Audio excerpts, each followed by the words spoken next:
Tu m'entends et toi? Oui, comment vas-tu mon cher Sony? Mais ça va bien, j'étais en train de m'ambiancer sur ton live là avec la musique frérot là, Ah, t'as c'est vu stylé chez le Liu et montage tout. avec la voiture et tout.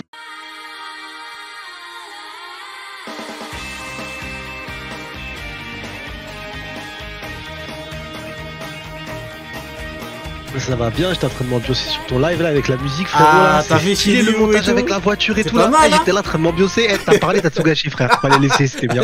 Alors, Voilà, je dirais, ah, frérot. alors, ah, pour la fin, je laisserai un peu plus longtemps, t'inquiète pas. Comment vas-tu Sony? Tu vas bien? Tu passes un bon week-end? Ça va bien mon ref. Parfait. Nickel, nickel. Je vais inviter, du coup, je vais rajouter Sony et Uken. On a la totale ce soir, hein, bien évidemment. Non, pas Sony, c'est toi Sony. Neil. Ok, Bon. Sony, parfait. Il manque plus que les deux autres. Uken, comment vas-tu, mon ami? Ouais, je t'entends, ça va? Ah, très très bien, et toi? Ça va, hein, Sony, ça va?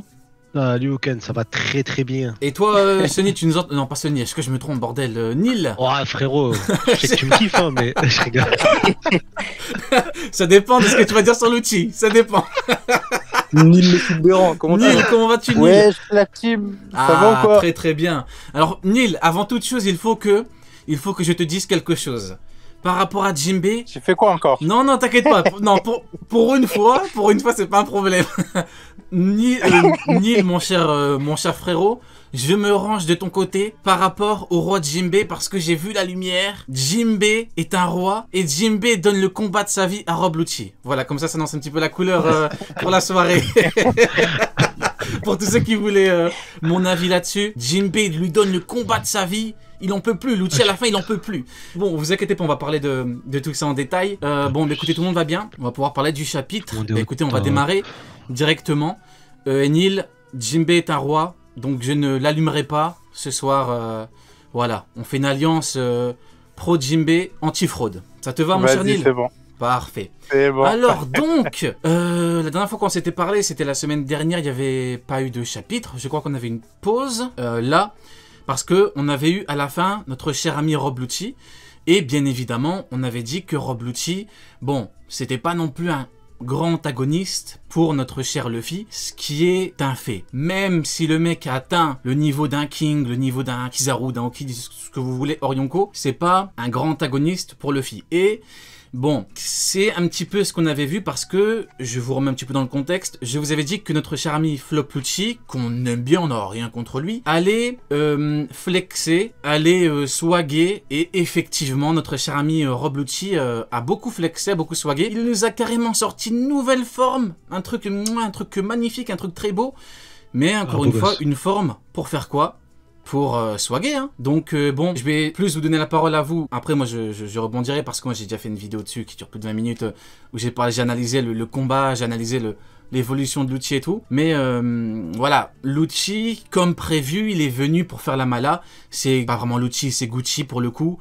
Flop Gucci est vraiment venu pour swaguer et c'est exactement ce qu'il fait. Ah, il est venu pour le scénario. Un point. Et après, bon, malheureusement, il peut pas faire grand chose. Et bon, on va parler de tout ça en détail. Déjà, mon cher Sony, qu'as-tu pensé de la prestation de Flop Gucci et ton avis sur le combat? Et puis on parlera de tout ça en détail. Moi, du coup, j'ai trouvé le fruit du démon magnifique. Son éveil, il est beau gosse de ouf. Mais j'ai ma réponse, tu vois, c'était la semaine dernière. Du coup, la semaine dernière, je m'étais dit, ouais, pourquoi faire, tu vois, pourquoi est-ce qu'il va combattre Luffy, quel est l'intérêt? Bon, et en fait, l'intérêt, c'est juste le scénario, c'est tout. C'est juste pour pouvoir nous parler des fruits du démon, tu vois, posément. Et ça a été le cas, c'est tout, en fait. Il a servi qu'à ça. Et là, à la fin du chapitre, bon... Il a fait l'insolent avec sa dernière phrase genre bon allez maintenant vous allez m'écouter les séraphins bon et bien évidemment parce que dans le chat on dit oui vous avez dit que Sentomaru pré-ellipse oui lui donnait le combat de sa vie parce que Luffy l'avait démonté sur Enies Lobby et Luffy avait galéré contre Sentomaru sur Enies Lobby, c'est factuel. On n'a pas dit que il y a l'évolution, je parlais de l'ancien Lucci bien évidemment. Faut pas non plus déformer les propos. Vraiment pas à ce que, et ça je le dis, hein, j'ai pas honte de le dire, je m'attendais pas à ce qu'il ait un éveil. Il a eu son éveil, il est beau gosse, mais clairement, ça sert juste à un seul truc. Ah, il est Gucci, comme t'as dit. Mais ça sert qu'à un seul truc, ça sert juste au scénario. Là, Luffy, durant ce combat, bon, c'est pas vraiment un combat, il s'est juste amusé. Et la case qu'on a eue avec l'échange de coups, c'est une 100% ref à leur combat. C'est un vrai clin d'œil à leur tout premier combat parce que c'est la même planche. C'est la même planche copier-coller. Mais sinon, pour le reste, Luffy, il a aucun souci. Et bien sûr que oui, que Luffy va le boire à la paille. Et là, en plus, il a énervé Luffy. C'est le truc à pas faire. Donc, soit, je vois deux possibilités. Soit Luffy l'extermine, soit le scénario fait que Luffy bouge. C'est tout. Mais ce sera pas sous la menace d'un Luffy, d'un Lucci dangereux ou quoi que ce soit. Ce sera vraiment un truc à part, scénar. Mais sinon, il lui met une offre. Ça va être un massacre. Attends, par contre, petite question que je vais poser à tout le monde. Est-ce que tu as été surpris par la prestation de Lucci? Est-ce que vraiment tu t'es dit waouh, le mec a fait des trucs de ouf, je ne m'y attendais pas. Hors forme. Je parle de la prestation, pas le swag, pas le flow, pas le flex. Hors forme, il a pas touché Luffy. Et après, il y a eu juste la référence qui était belle, un beau clin d'œil. La page où il se donne les deux coups de poing, c'est juste une ref. Luffy a la même pose, c'est la même. C'est tout. Moi, il y a qu'un seul truc qui est cool, je le dis, c'est sa forme Gucci. Elle est vraiment belle. GG. On va l'appeler forme Gucci maintenant. De ouf. Incroyable. Il y a que ça. La forme Gucci de Luffy. Après, le reste, on n'a rien vu. Enfin, non. Tout a été centré sur le scénar, encore une fois. C'était l'outil pour nous parler, donner une révélation sur les fruits du démon. Ça a été ça, en fait. C'est tout. C'était l'opportunité de le faire, de nous montrer que, voilà. Mais c'était que pour le scénar. Okay. On n'a pas appris une nouvelle forme, une nouvelle capacité de combat de Luffy. Bon. Rien. Du coup, t'as pas été impressionné. Ok, d'accord. Mon cher oh là là, je vais pas y arriver. Mon cher Neil, le représentant de Jinbei, qu'as-tu à dire par rapport à Flop Gucci, à sa prestation? Est-ce que pour toi c'est surprenant? Alors, avant la prestation, je vais commencer par la forme. Moi, j'ai détesté. Oula. J'ai la vérité. Non, mais en fait, un éveil de Zoan qui n'a pas de rapport avec l'animal de base, des nuages de fumée et tout. Moi, j'ai détesté ce truc-là. On sort de la logique d'un Zoan et de. Oula, je suis en train de. Oh putain, attends 2 secondes. Il y a Flop Gucci qui t'envoie de mauvaises ondes là, il t'attaque. Il a pas kiffé ce que t'as dit. Il a pas trop aimé. En fait, le truc, j'ai fermé tous mes onglets parce que j'avais le pied sur la souris. Mais donc, comment ça, mon ref? Ouais, non, j'ai horreur de cette nouvelle forme. Oh là là, un truc un peu. Comment tu commences, Neil? Attends, vas-y, je te laisse. Sorte un truc un peu mystique sur un animal qui l'est pas du tout.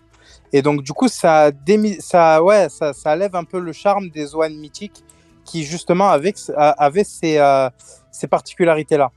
Donc du coup, moi, ce truc-là, j'ai vraiment détesté par rapport à cette logique. Par rapport au combat, alors, je vais dire un truc. Les mecs sur Twitter, vous allez me détester, mais moi, je vous déteste déjà. La balle perdue, gratuit. Non, attends, laisse-moi finir. Le coup de poing où ils ont fait jeu égal. On te dit, Neil, ton ordi, c'est un piano. Vas-y, j'arrête de parler. J'arrête. Comment s'appelle, le coup de poing là qu'ils ont mis Attends, 2 secondes. Qu'est-ce que tu fais en même temps? Je suis mort, mais tu fais quoi? Il a coupé son micro. Bon, c'est pas grave. Décidément, c'est ma soirée. Donc, je disais... Bon, okay. Ouais, non, le fameux coup de poing. Ouais, parce que j'ai laissé le suspense en mode je vous déteste, je vous ai pas expliqué pourquoi. Mais ouais, le fameux coup de poing, il n'y a pas de Ryo, les gars. Les gens, ils disent même, il n'y a pas de Haki des rois, je vais encore plus loin. Il n'y a pas de Ryo, il n'y a même pas de Haki imbibé de l'armement. C'est juste 2 coups de poing noirs, donc avec juste du Haki de l'armement classique, et le fil est même pas à fond. Ok. Et donc, pour toi, est-ce que Jinbei donne le combat de sa vie à... Bon, ce sera la prochaine problématique. Uken, ton avis un petit peu global, on veut t'entendre dessus, bien évidemment. Alors, moi, j'ai kiffé la forme. La forme, c'est un éveil. Sa phrase quand il dit « Ouais, crois pas être le seul à avoir évolué », c'est magnifique. Ce qu'on peut pas enlever à Rob Lucci, c'est le fait qu'il ait du courage. Parce que pour aller affronter un Yonko quand même en 1 contre 1... Du courage ou de la bêtise, mon cher Uken? Est-ce réellement du courage? Je ne sais pas. Bon, j'arrête, je te laisse parler. Mais en vrai de vrai, c'est un peu des deux. Mais Lucci, il est conscient de ce qu'il fait. Parce qu'il le dit, oui, je sais très bien qui c'est. Après, est-ce qu'il a pas une certaine rancune envers Luffy aussi? Il y a un peu de tout peut-être, mais moi, je vois quand même une certaine forme de courage. Parce que pour affronter un Yonko en 1 contre 1 comme ça, c'est quand même quelque chose. Ouais, Maintenant, du respect même, j'irais plus loin moi encore. Ouais. Je vois ce que tu veux dire. du respect par rapport à qui? Bah, en fait, Il a la haine pour moi. Hein. la première trad qui est sortie et la dernière qui est sortie, t'as vraiment, comme tu dis, Rob Lucci qui est conscient que c'est vraiment pas une bonne idée de le faire, tu vois. Mais je pense qu'il veut affronter Luffy parce que Luffy, pour lui, ça y est, initialement, dans la première partie de One Piece, Luffy, c'était pas un ennemi valable pour lui au tout début. C'était de la merde, tu vois. Et là, c'est devenu quelqu'un, tu vois. Et il a envie de voir à quel point Luffy c'est devenu quelqu'un. T'as vraiment ce côté, je veux me battre contre lui, tu vois. Il y a pas de, il est pas forcé, tu vois. C'est plutôt lui qui veut le faire, tu vois. Ouais, c'est ça. Attends, on va juste laisser terminer Uken et après on rebondira dessus avec Crocodile. Du coup, Uken, par rapport à. Du coup, ça c'était juste pour mettre en valeur Rob Lucci. Maintenant, je vais dire les termes. Hein. Rob Lucci, enfin Oda nous a fait du Oda. Il joue avec les lecteurs, il rit en fait avec nous. Là, ce qu'il a fait dans ce chapitre, c'était juste pour faire un clin d'œil à ce qui s'est passé à Enies Lobby. Il n'y a pas de jeu égal entre les deux. Comme l'a dit Neil, il n'y a pas de Rio, il n'y a pas d'Aki des Rois, il n'y a rien du tout. Luffy dort littéralement pendant le combat. Luffy lui a mis un petit coup. Lucci a eu les yeux blancs. Il a craché du sang, il était limite KO, mais ce qui lui a permis de revenir, c'est que son Zoan est éveillé et qu'il y a une bonne régénération. Mais sinon, il avait les yeux blancs, il était plus là, Lucci. Luffy, c'est pas comme s'il avait envoyé un coup qu'il l'avait envoyé à l'autre bout de Egghead. Il a envoyé un coup basique qui lui a fait très mal, alors qu'il a même pas mis la moitié de sa puissance. Il est parti ensuite parler avec Sentomaru. Lucci, pareil, ce qu'il a fait avec Sentomaru au kill, la one-shot, mais c'est comme si tu mettais un couteau dans le dos à quelqu'un. Sentomaru, il s'y attendait pas. Effectivement, il faut en parler. Tout à fait. T'as totalement raison. Sentomaru, un coup, bon, Lucci est en lien avec le GM et la marine. Bon, exactement. On ne change pas une équipe qui gagne, comme on dit. Bon, après, tu gagnes, mais bon, à quel prix? Mais bon, c'est pas grave. Mais du coup, oui, effectivement, Sentomaru, encore un coup. Par surprise, on a l'habitude, c'est très compliqué pour eux de gagner normalement. Bon, allez, à sa décharge, il était contre Luffy. Donc, en vrai de vrai, je peux pas lui en vouloir. Le contexte fait que, pour moi, c'est comme ça que je l'interprète, le mec s'est dit, j'ai évolué, Luffy, il a évolué, on a tous évolué, c'est le mec, il a cru que, voilà, pouvait combattre Luffy facilement. Il l'a combattu et il s'est rendu compte qu'il n'avait strictement aucune chance. Il s'est rendu compte que c'était impossible. J'ai fait un parallèle dans ma vidéo avec Jinbei. Jinbei contre Big Mom, il s'est rendu compte qu'il n'avait aucune chance contre elle. Donc, il y avait deux choses à faire. Soit la dégager à l'eau, il a tenté, ça n'a pas marché, soit fuir. Il n'avait pas le choix, parce que ce niveau-là n'a strictement aucune chance contre le niveau que représente Big Mom ou le niveau que représente Luffy, donc ça, première chose. Pour Sentomaru, on va dire, bon, je comprends. Là où je comprends moins, c'est par exemple Aokiji contre Joz. Bon, gagne normalement, là, il n'y aura plus de débat.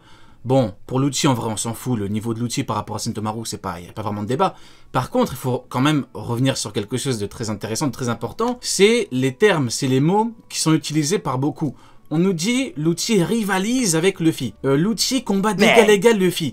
Mais je suis désolé, c'est pas du tout le cas. Quand t'as un combat, on va dire un combat, que d'un côté, t'en as un qui lui met une droite, que l'autre, il n'en peut plus. Du coup, sa seule option, c'est d'attaquer Sentomaru pour avoir une force de frappe suffisante avec les séraphins. Est-ce qu'on peut vraiment dire que c'est un truc d'égal à égal? Enfin, d'égal à égal. Dans d'égal à égal, il y a deux fois égal. Ils sont égaux. Quand tu combats quelqu'un d'égal à égal, vous êtes égaux.